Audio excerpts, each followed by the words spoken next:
C galvanometer a device एक ऐसा device जिससे हम करंट डिटेक्ट करते हैं, मेजर नहीं करते। करंट की मेजरमेंट के लिए हम एमीटर यूज़ करते हैं, एमीटर वो हम कल के लेक्चर में पढ़ेंगे। So galvanometer only detects current, a device that is used to detect current.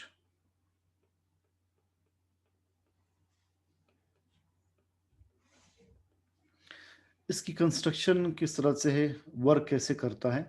सबसे पहले इसमें जो मैग्नेट हम यूज़ करते हैं, एक मैग्नेट यूज़ करते हैं that is U shaped magnet. You can see it is U shaped magnet.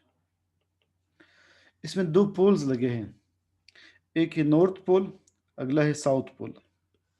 देखिए ये है नॉर्थ पोल, अगला है साउथ पोल। नॉर्थ और साउथ पोल्स कनकेव शेप के हैं। जब नॉर्थ पोल और साउथ पोल को आप देखते हैं, देखिए ये नॉर्थ पोल कनकेव शेप का,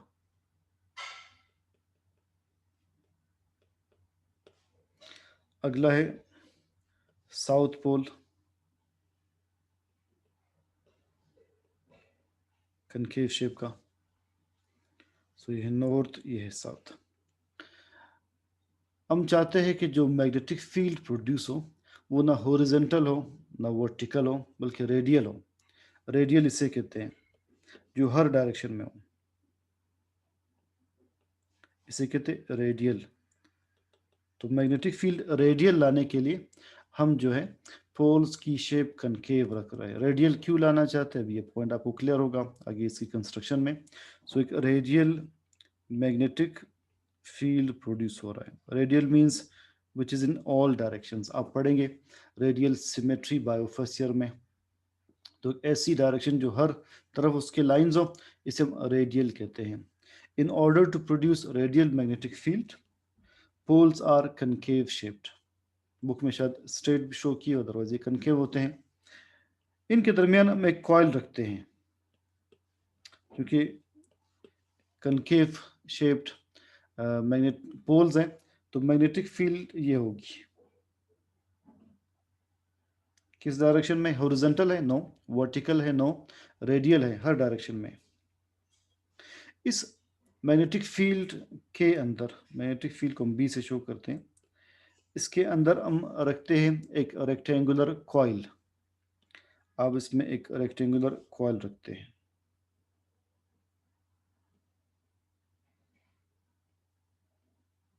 यह रेक्टेंगुलर कॉइल।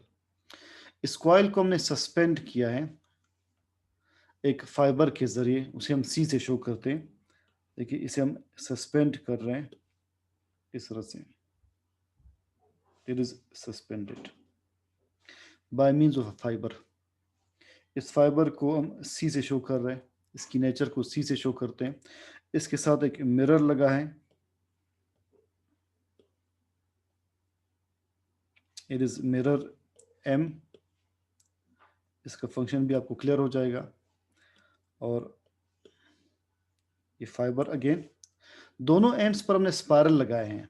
स्पायरल, ये स्पायरल स्प्रिंग की तरह, ये स्पायरल स्प्रिंग की तरह। और इसके बल्कि एक एंड पर स्पायरल है, इसके अगले एंड पर हमने इसे फिक्स किया है like this.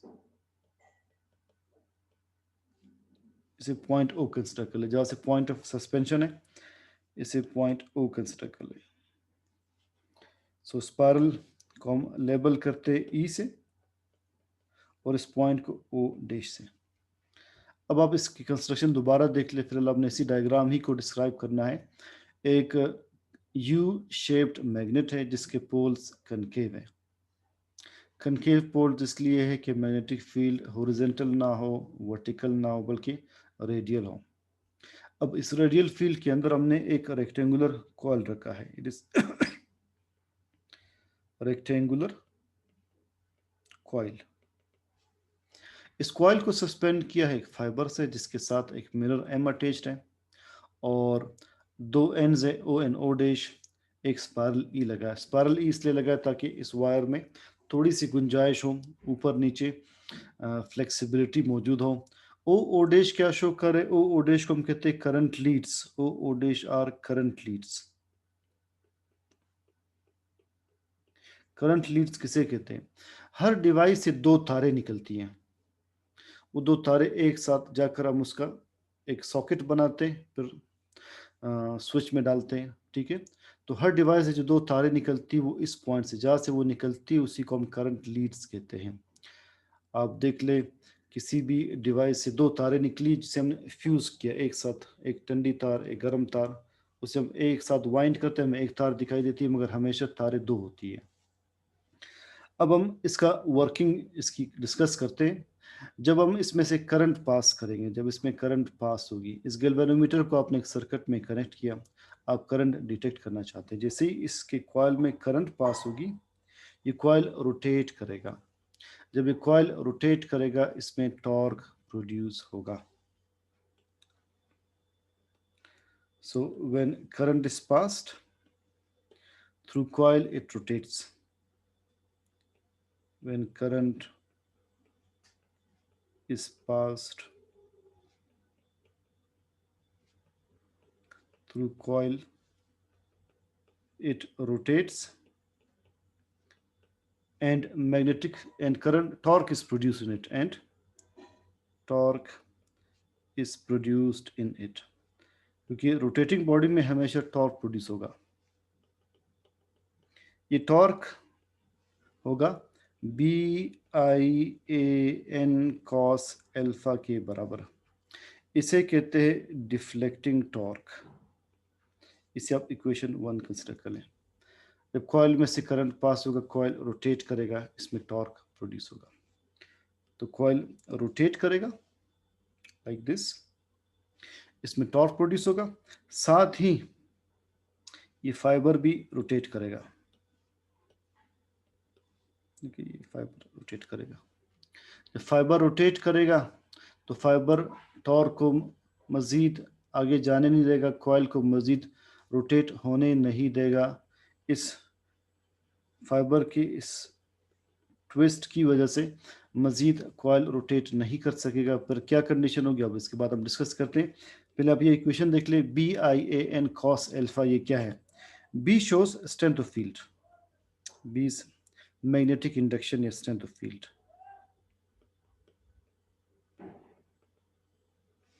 I is current, A क्या है? A is area of coil,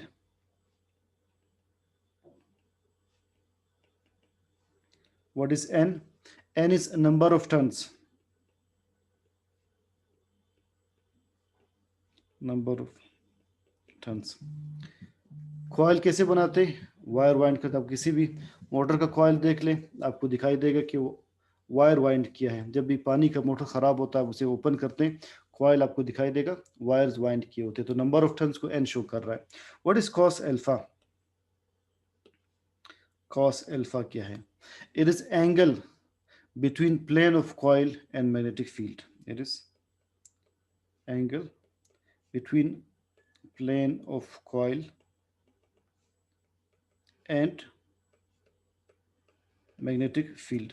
हम चाहते हैं कि इस cos अल्फा की वैल्यू हमेशा ज़ीरो रहे, इसलिए कि cos ज़ीरो किसके इक्वल होता है? cos ज़ीरो 1 के इक्वल होता है। हम चाहते हैं कि ये एंगल हमेशा ज़ीरो रहे, cos ज़ीरो रहे, ताकि इसकी वैल्यू 1 के इक्वल आ जाए, क्योंकि जब एंगल ज़ीरो होगा आंसर 1 आएगा।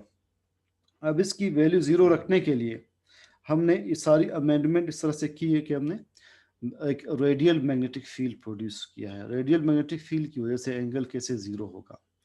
देखिए, अगर कॉइल की डायरेक्शन ये हो, अब एटलीस्ट एक लाइन ऐसी जो इसके पैरेलल आ रही है, ये लाइन इसके पैरेलल है, एंगल ज़ीरो आ जाएगा। अगर कॉइल की पोजीशन ये हो, अब अगेन आप देख सकते हैं इस पोजीशन में ये लाइन इसके पैरेलल है, एंगल ज़ीरो है। अगर कॉइल की पोजीशन ये हो, अगेन एंगल ज़ीरो आ रहा है इस लाइन के साथ। तो जब फील्ड रेडियल होगी तब कॉइल की जो भी पोजीशन हो एंगल 0 आएगा और cos 0 की वैल्यू 1 आएगी। सो रेडियल मैग्नेटिक फील्ड हमने क्यों रखी है कि at every position of coil, at every position of coil angle is 0 and cos alpha comes out to be 1. So it is because of the radial magnetic field. अब next point ये है, जब coil rotate करे तो एक twist produce हो रहा है। ये ट्विस्ट मजीद कॉइल को आगे जाने नहीं देगा। देखिए कॉइल रोटेट कर रहा है, आगे नहीं जा सकता, वापस इस ट्विस्ट की वजह से रिटर्न करेगा। कॉइल का रोटेट करना, डिफ्लेक्टिंग टॉर्क, वापस रिटर्न करना, ये भी टॉर्क है, इसे कहते हैं रिस्टोरिंग टॉर्क। तो ट्विस्ट की वजह से रिस्टोरिंग टॉर्क प्रोड्यूस होगी। As coil rotates,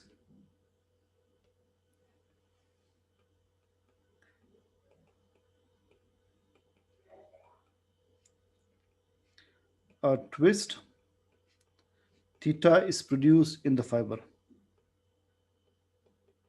produced in the fiber, because of which coil returns to its initial position. Coil rotates back to initial position and restoring torque is produced in it, and restoring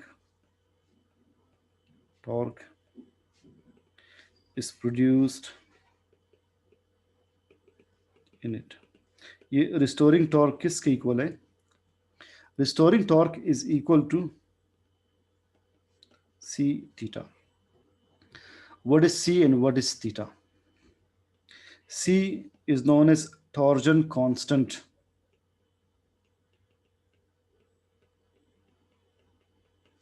Theta is known as angle of deflection. Theta measures twist and it is known as angle of deflection.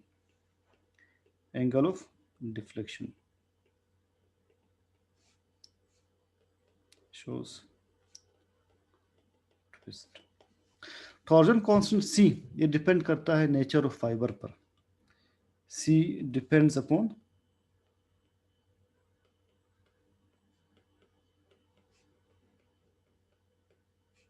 Nature of fibre. C को हम इस तरह भी लिखते हैं, C is equal to torque upon theta. Torque per unit twist is torsion constant.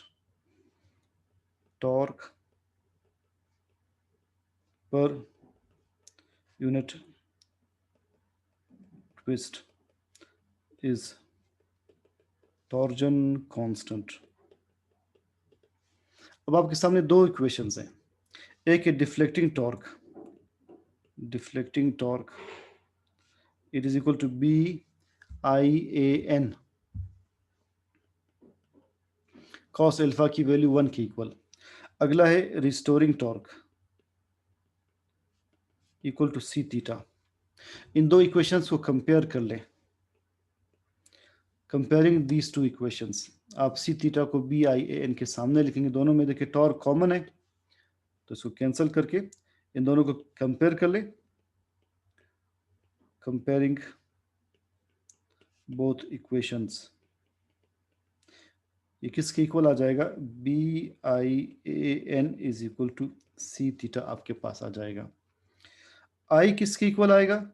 I is equal to C theta upon BAN, ये equation आ जाएगी।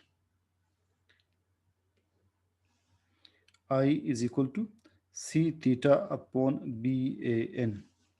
इसमें C BAN ये सारे के सारे कांस्टेंट्स हैं, S C upon BAN। C torsion constant है, B मैग्नेटिक फील्ड कांस्टेंट है, एरिया कांस्टेंट रहेगा, नंबर ऑफ टर्न्स कांस्टेंट रहेंगे, ये सारे के सारे कांस्टेंट्स हैं। तो आप लिख सकते हैं I is directly proportional to theta. It means जितनी करंट पास करेंगे उतना ही कॉइल में ट्विस्ट प्रोड्यूस होगा। Current is directly proportional to the amount of twist या angle of deflection. This shows that current is directly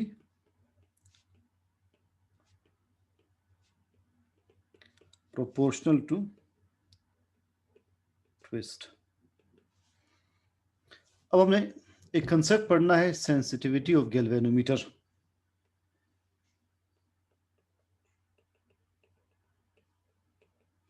sensitivity of galvanometer. Who is a sensitive person? Sensitive individual वो है जो मामूली से मामूली बात को बहुत ज़्यादा फील करे। बात बहुत कम हो, वो ज़्यादा फील करे। बात बहुत कम हो, वो ज़्यादा रिएक्ट करे, हम उसे कहते हैं सेंसिटिव। तो सेंसिटिव गैल्वेनोमीटर भी वो है कि जो करंट की बहुत मामूली अमाउंट के लिए भी बहुत लार्ज ट्विस्ट प्रोड्यूस करे। देखिए करंट बहुत कम प्रोड्यूस हो रहा है, करंट बहुत कम पास हो रही है इस गैल्वेनोमीटर में से, करंट बहुत कम पास हो और फिर भी थीटा ये बहुत लार्ज शो करे, तो हम इसे कहेंगे ये सेंसिटिव गैल्वेनोमीटर है, ये करंट को डिटेक्ट कर रहा है, मिस नहीं कर रहा। तो a sensitive galvanometer is the one which shows very large value of theta for very small value of current.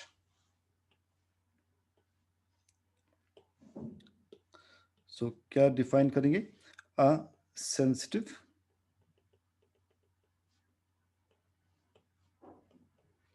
galvanometer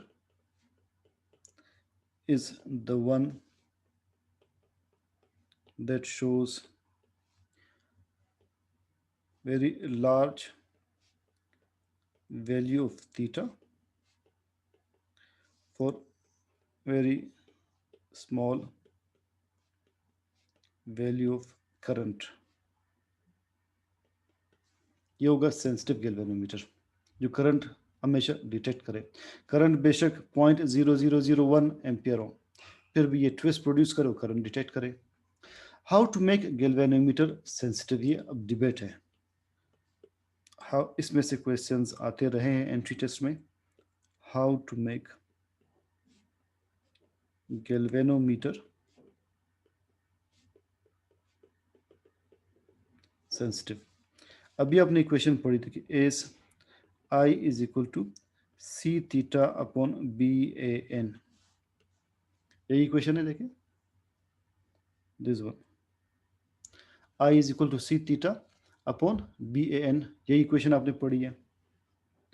आप क्या कह रहे हैं कि सेंसिटिव गैल्वेनोमीटर वो होगा कि जो बहुत कम करंट के लिए थीटा बहुत लार्ज शो करे। इसका थीटा लार्ज हो बहुत कम अमाउंट ऑफ करंट के लिए, वो सेंसिटिव होगा। हमने थीटा लार्ज रखना है। अगर आपने थीटा लार्ज रखना है, हम इस इक्वेशन को अलग लिख लेते हैं। अगर आपने थीटा लार्ज रखना है, थीटा लार्ज रखने के लिए एक ऑप्शन ये है कि आप इसके साथ वाले टर्म को कम कर दें, सी कम कर दें, थीटा लार्ज हो जाएगा। या अगर आपने थीटा को लार्ज रखना है, अगला ऑप्शन देखिए क्या बनता है मैथमेटिकली। अगला ऑप्शन ये बनता है कि आपने नीचे वाले टर्म को बढ़ाना होगा, बी ए एन में किसी ए को बढ़ा दें। तो in order to increase theta either C has to be decreased और B A N has to be increased. अब ऑप्शंस इसके बाद देखेंगे, थोड़ी सी कंफ्यूजिंग आर्ग्यू वो डिस्कशन है, आपने गौर करना है इसमें। To increase theta either C has to be decreased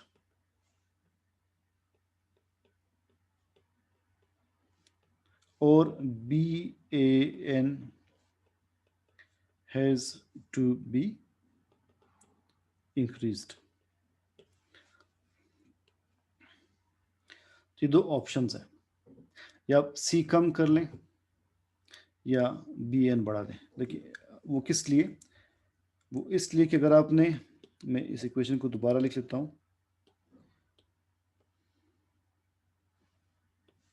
और आपने थीटा बढ़ाना है तो आपने एज अ होल इस टर्म को कम करना होगा, एज अ होल इस टर्म को कम करना होगा। सी अपॉन बी ए एन, इस पूरे टर्म को कम करना होगा। अब इसको कम करने के दो तरीके हैं, ये आप न्यूमरेटर कम कर दें या सी कम कर दें तो ये टर्म कम हो जाएगा, या अगला ऑप्शन ये है कि आप बी ए एन बढ़ा दें, इन दोनों की वजह से सी अपॉन बी ए एन कम होगा, ये रेशो कम होगा। थीटा लार्ज रखने के लिए आपने इसके साथ वाली वैल्यू को कम करना है, बिल्कुल उसी तरह जिस तरह से आप बॉयल्स लॉ में पढ़ते हैं पी वी इक्वल टू के, प्रेशर बढ़ा दे वॉल्यूम कम हो जाएगा, प्रेशर कम कर दे वॉल्यूम बढ़ जाएगा, तो चीज़ें मल्टीप्लाई होती है, वो इन्वर्स रिलेशन में होती है। तो यहाँ पर भी अगर आपने थीटा बढ़ाना है तो सी अपॉन बी ए एन पूरे टर्म को कम करना होगा। इस टर्म को कम करने के लिए या तो आप सी कम कर लें या नीचे वाले टर्म को बढ़ा दें। अब अगर आप सी को कम करते हैं, see depends upon nature of fibre, तो आपने एक थिन फाइबर यूज करना होगा जो कि ब्रेक हो सकता है। तो पहला ऑप्शन, ऑप्शन 1।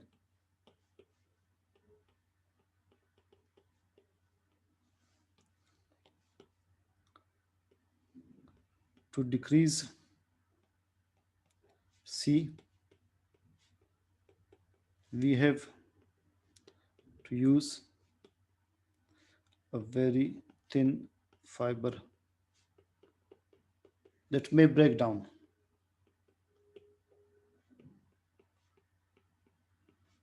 तो ये ऑप्शन रिजेक्टेड है, ये आप नहीं कर सकते।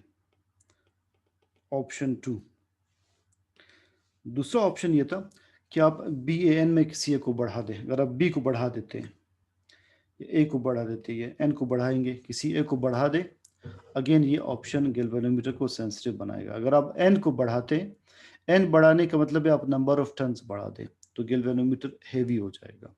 वो भी ऑप्शन हम उसके साथ एग्री नहीं करते। तो सेकंड ऑप्शन क्या है कि to increase N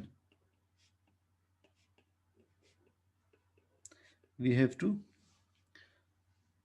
increase number of turns, we have to increase number of turns that may make galvanometer heavier, that may make galvanometer heavier। तीसरा ऑप्शन, ए बढ़ा दें, ए बढ़ाने का मतलब है कॉइल का एरिया बढ़ा दें, उससे गैल्वेनोमीटर का साइज बढ़ जाएगा, वो भी ऑप्शन हम एग्री नहीं करते हैं। तो ये होगा case 3, option number 3।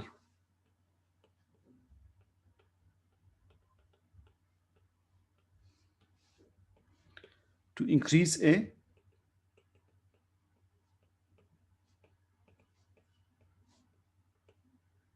we need to use coil of larger area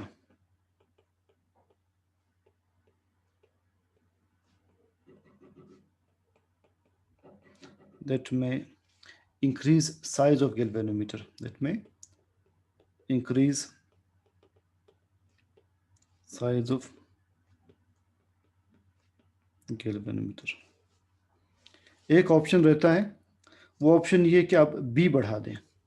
B बढ़ाने का मतलब ये है कि आपने फील्ड की स्ट्रेंथ बढ़ानी है, उसके लिए फिर आप जो कॉइल बनाते हैं वो एक आयरन सिलेंडर के ऊपर बनाते हैं। आप जब भी कॉइल बनाते हैं किसी सपोर्ट के ऊपर बनाते हैं, तो अगर आप आयरन सिलेंडर के ऊपर कॉइल बना दें, उससे क्या होगा, बी बढ़ जाएगा और गैल्वेनोमीटर सेंसिटिव हो जाएगा, and that is the best option होता है। यही हमेशा सवाल का करेक्ट एमसीक्यू में आंसर होगा कि how to make galvanometer sensitive. एक ऑप्शन वो देंगे आप फाइबर थिन रखें, एक ऑप्शन देंगे नंबर ऑफ टर्न्स बढ़ा दें, एक ऑप्शन होगा एरिया बढ़ा दें, एक ऑप्शन होगा फील्ड की स्ट्रेंथ बढ़ा दें। कैसे बढ़ाएं? By using iron cylinder. तो that is the correct option to adopt। option 4, it is best option।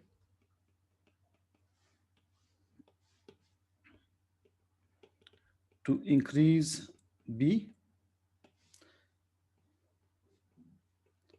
we have to use iron cylinder for making coil।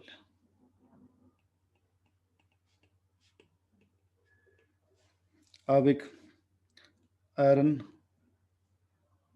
Cylinder लें रेक्टेंगुलर,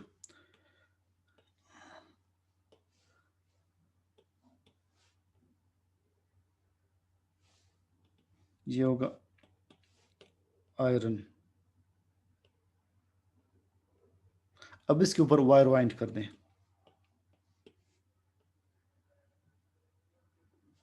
तो इसे फील्ड की स्ट्रेंथ बढ़ जाएगी, सेंसिटिव गैल्वेनोमीटर बन जाएगा।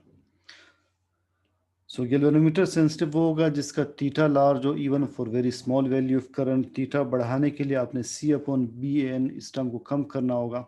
इस टर्म को कम करने के लिए आपने या C को कम करना है या BAN को बढ़ाना है। C कम करने का मतलब है फाइबर थिन यूज़ करें, उससे गैल्वेनोमीटर ब्रेक हो सकता है। N बढ़ाने से गैल्वेनोमीटर हैवी होगा। एरिया बढ़ाने से गैल्वेनोमीटर का साइज बढ़ जाएगा। तो एक ही ऑप्शन है कि आप B बढ़ा दें, फील्ड की स्ट्रेंथ बढ़ा दें आयरन सिलेंडर यूज़ करके, दैट मेक्स इट सेंसिटिव। इसमें एक पॉइंट रह गया हाउ टू मेजर थीटा, उसमें आपने सिर्फ उसके नाम याद रखने हैं मेथड्स के, और एक है स्टेबल अनस्टेबल गैल्वेनोमीटर में फ़र्क क्या है, ये कल हम इंशाल्लाह एमीटर के टॉपिक के साथ पढ़ेंगे। Now it is time to see a video.